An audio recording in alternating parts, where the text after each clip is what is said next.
j'ai choisi de traiter le sujet numéro 6, intitulé « Trop bon pour être jeté », publié dans le journal nommé Le Figaro, daté du 24 janvier 2017, écrit par Mathilde Gola.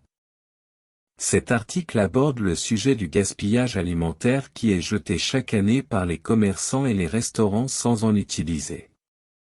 Selon l'article, grâce à des associations caritatives, une partie de cette nourriture est récupérée et redistribuée aux personnes en difficulté. Pour compléter leur action, Lucie Bache a lancé l'application Too Good To Go, qui permet aux clients d'acheter des produits frais jusqu'à 60% moins chers. Et à la fin l'écrivaine aussi donne les témoignes des mesures suivies par les commerçants des villes françaises.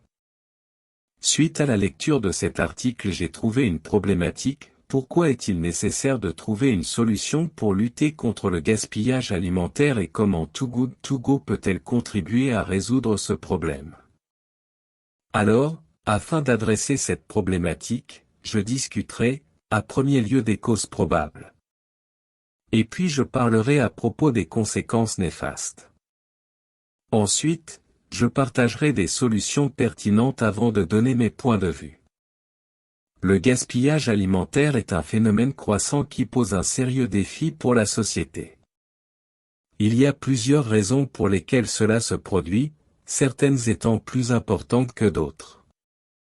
Tout d'abord, on ne peut pas nier le fait que la surproduction est l'une des raisons les plus importantes qui conduisent au gaspillage alimentaire. En fait, les producteurs de nourriture produisent souvent en quantités excessives pour s'assurer que leur produit sera disponible lorsque les consommateurs en auront besoin. Cependant, lorsque les produits ne sont pas vendus, ils sont souvent jetés, entraînant une perte pour les producteurs et la société. À titre d'exemple, les agriculteurs peuvent produire une quantité importante de fruits et légumes pour répondre à la demande saisonnière, mais lorsque la demande est moins forte, ils peuvent être confrontés à une surproduction qui ne peut être vendue. De plus, ce ne serait pas injuste de dire que mauvaise planification des achats entraîne le gaspillage alimentaire. En clair, les consommateurs peuvent également contribuer au gaspillage alimentaire en achetant des produits en quantités excessives. Si nous achetons plus de nourriture que nous n'en consommons, il y a de fortes chances que nous en jetions une partie. Par exemple, si nous achetons une grande quantité de fruits et légumes pour la semaine, mais que nous ne les consommons pas tous avant qu'ils ne se gâtent, nous serons obligés de les jeter. Par ailleurs, les supermarchés et les restaurants sont souvent très sélectifs quant à la qualité et à la présentation des produits qu'ils vendent. Les produits qui ne répondent pas à ces normes sont souvent jetés, même s'ils sont encore consommables. Par exemple, un supermarché peut jeter une laitue qui est un peu flétrie ou un pain qui est un peu rassis, car ils ne correspondent pas à leurs normes de qualité et de présentation. Puis, les problèmes de stockage et de transport peuvent également entraîner le gaspillage alimentaire.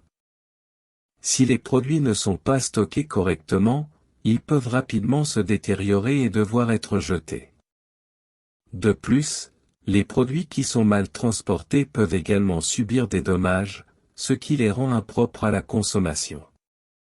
Par exemple, les produits qui sont mal stockés peuvent être exposés à la chaleur et à l'humidité, ce qui peut accélérer leur décomposition, les rendant impropres à la consommation.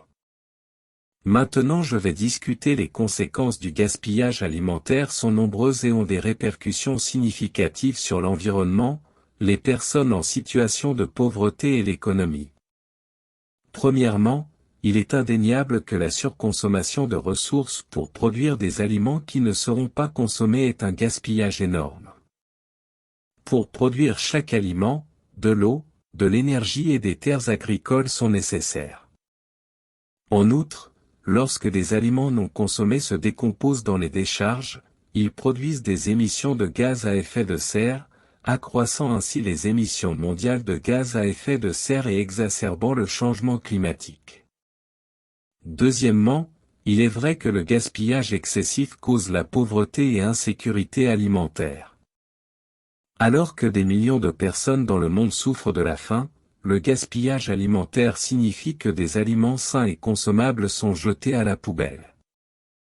Cela renforce l'inégalité en nourrissant les déchets plutôt que les personnes qui en ont besoin, exacerbant ainsi la pauvreté et l'insécurité alimentaire. Alors, le gaspillage alimentaire est un coût important pour les entreprises, les gouvernements et les consommateurs. Les coûts liés à la production, au transport et à la mise en décharge des aliments non consommés peuvent s'élever à des sommes considérables et exercer une pression sur l'économie.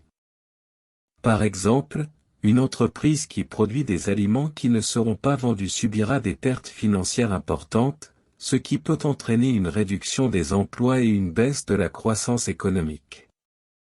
Bien sûr, je suis heureux de vous aider avec des paragraphes détaillés sur les solutions pour réduire le gaspillage alimentaire. À premier lieu, ce ne serait pas injuste de dire que l'un des majeurs facteurs les plus importants qui contribuent au gaspillage alimentaire est l'achat en excès. Beaucoup de gens achètent plus de nourriture qu'ils n'en peuvent consommer, ce qui signifie que des aliments frais et sains finissent souvent par être jetés. Pour éviter cela, il est important de faire preuve de bon sens lors des achats et de ne pas acheter plus que ce que l'on peut consommer. Par exemple, vous pouvez planifier vos repas à l'avance et acheter uniquement les ingrédients dont vous avez besoin pour les préparer. Vous pouvez également opter pour des aliments de longue durée de conservation, comme les fruits secs ou les grains entiers, qui peuvent être stockés pendant une période plus longue sans se détériorer. D'ailleurs, au lieu de jeter les restes, pourquoi ne pas les utiliser pour créer de nouveaux plats délicieux? Cela peut être aussi simple que de faire une soupe ou un ragoût avec des légumes qui se trouvent dans le réfrigérateur. Vous pouvez également utiliser des restes pour créer des plats comme des quiches, des frittatas, des pizzas ou des tacos. En utilisant les restes de manière créative, vous pouvez économiser de l'argent et réduire le gaspillage alimentaire tout en créant des repas délicieux pour votre famille. De surcroît, si vous avez des aliments qui sont sur le point de périmer, pourquoi ne pas les donner à une association caritative ou à un voisin qui pourrait en avoir besoin? De nombreuses organisations caritatives collectent des aliments invendus des commerces et des restaurants pour les redistribuer aux personnes défavorisées. En donnant une seconde vie à vos aliments, vous pouvez aider à nourrir les personnes qui en ont besoin tout en réduisant le gaspillage alimentaire. Finalement, il est important de faire attention à la date de péremption des aliments et de les consommer avant qu'ils ne soient périmés. Cela peut être accompli en faisant un inventaire régulier de ce qui se trouve dans le réfrigérateur et en planifiant les repas en conséquence. Vous pouvez également utiliser des techniques de stockage adéquates pour prolonger la vie des produits. En fin de compte, le gaspillage alimentaire ne concerne pas seulement notre environnement, mais a également un impact sur les personnes qui en ont besoin. C'est pourquoi nous devons tous faire notre part du travail pour réduire ce gâchis et veiller à ce que la nourriture soit partagée de manière équitable, pour que tout le monde puisse en profiter.